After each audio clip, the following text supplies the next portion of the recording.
Hello student, good morning. आप सभी लोगों का आज के टॉपिक में स्वागत है। दोस्तों, जैसा कि हमने जीके कंपटीशन वीडियो फर्स्ट डाला था, आज ये जीके कंपटीशन का पार्ट 2 है। और पिछली वीडियो में एक करेक्शन है, उसको आप लोग देख लीजिएगा।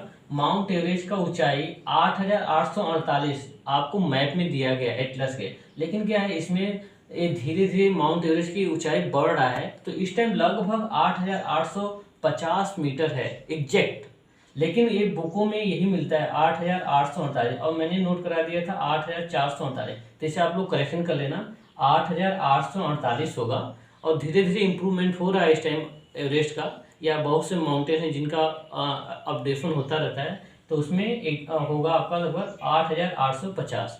तो इस क्वेश्चन को जो लिखा गया इतना ही आप लोग नोट कर लेंगे। आप पहला क्वेश्चन देखो, एक क्वेश्चन केवल 5 है, लेकिन इस क्वेश्चन से बहुत मल्टीपल क्वेश्चन बनेंगे और कॉन्सेप्ट के साथ बनेंगे। तो इसलिए आप लोग केवल 5 क्वेश्चन को मत देखना है, इसके पीछे कॉन्सेप्ट को भी समझना। पहला क्वेश्चन है, फर्स्ट इंडिजीनस एयरक्राफ्ट हमारे देश का कौन है?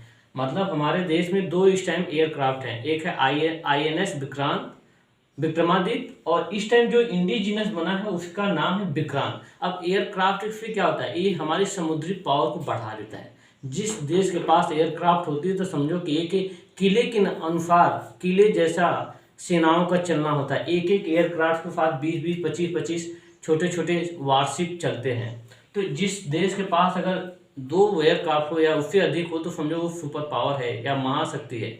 चाइना के पास भी इस टाइम 2 ही है एयरक्राफ्ट, और हमारे भारत में अभी नया बना है विक्रांत, इंडिजिनस है ये।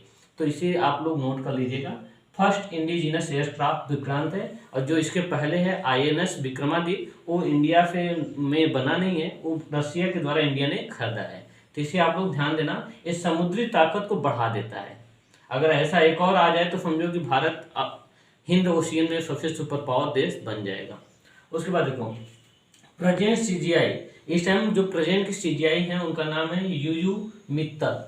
अभी NV रमन्ना थे, उनके स्थान पर है यू मित्तल। तो एक करेंट का क्वेश्चन है। अब CGI का काम क्या होता है, ये पूरे भारत में सबसे सर्वोच्च चीफ जस्टिस आप होते हैं। मतलब पूरे भारत का सबसे बड़ा अगर जज पूछा जाए तो यही होते हैं, चीफ जस्टिस ऑफ इंडिया। तो इसका फुल फॉर्म भी नोट कर लीजिएगा, चीफ जस्टिस ऑफ इंडिया। इस टाइम प्रेजेंट में है UU मित्तल। उसके बाद देखो, माउंट एवरेस्ट तुमने बता दिया। प्रेसिडेंट, 15वें प्रेसिडेंट हैं द्रौपदी मुर्मू, और इनके बारे में एक चीज जान लो कि ये फर्स्ट ट्राइबल वुमेन प्रेसिडेंट है। अगर हम पूछा जाए कि फर्स्ट वुमेन प्रेसिडेंट कौन था तो हो जाएंगी आपका प्रतिभा देवी पाटिल, लेकिन ये फर्स्ट ट्राइबल वुमेन प्रेसिडेंट हैं। ट्राइबल मतलब जनजाति। तो ये द्रौपदी मुर्मू चौथे नंबर की हैं, वो है 15वां नंबर उनका राष्ट्रपति के रूप में। अब देखो, राष्ट्रपति के चुनाव जो होता है ना, डायरेक्ट नहीं होता है, इनडायरेक्ट होता है। अब डायरेक्ट और इनडायरेक्ट का अंतर क्या होता है ये देख लो। डायरेक्ट चुनाव जिसमें जनता वोट देने जाती है, और इनडायरेक्ट चुनाव जिसमें जनता के प्रतिनिधित्व जाते हैं चुनाव करने। तो हम हमारे जो प्रतिनिधि होता है, MLA हो चाहे MP हो, हमारे जो रिप्रेजेंटेटिव ग्रुप में हम सिलेक्ट करते हैं, तो इनकी वोटिंग में चाहे प्रेसिडेंट हो चाहे वाइस प्रेसिडेंट, उसमें हमारे MP और MLA चुनाव में वोट लेने, भाग लेने जाते हैं। तो इसलिए ये दोनों चुनाव क्या होता है, इनडायरेक्टली। प्रेसिडेंट का चुनाव और वाइस प्रेसिडेंट का चुनाव इनडायरेक्टली होता है। तो द्रौपदी मुर्मू के बारे में आपको जानना है कि फर्स्ट ट्राइबल वुमेन प्रेसिडेंट हैं। उसके बाद देखो, इस टाइम वाइस प्रेसिडेंट जो कि 14वें नंबर के हैं, जगदीश धनखड़ हैं।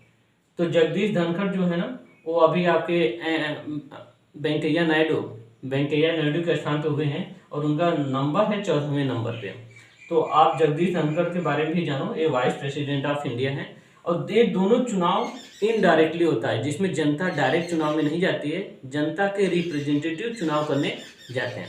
अगर हम बात करें कि प्राइम मिनिस्टर का कौन सा नंबर है, तो प्राइम मिनिस्टर का भी 15वां नंबर है।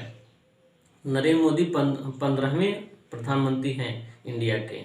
और अगर हम बात करें कि वो कौन सी लोकसभा इस टाइम चल रही है, तो इस टाइम 17वीं लोकसभा चल रही है, जिसके द्वारा प्रधानमंत्री बनाए गए हैं।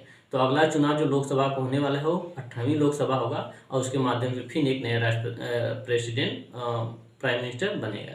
तो आज के लिए इतना ही है। आप लोग इस वीडियो को पॉज करके इसको नोट करते जाना कि CGI का फुल फॉर्म क्या होता है, CGI का काम क्या होता है। CGI का काम होता है राष्ट्रपति को ओथ दिलाना।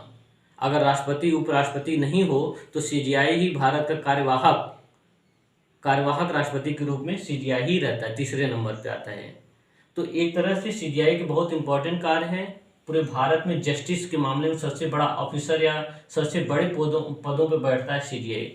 तो सीजीआई फुल फॉर्म है चीफ जस्टिस ऑफ इंडिया। आज के लिए इतना ही। Thank you.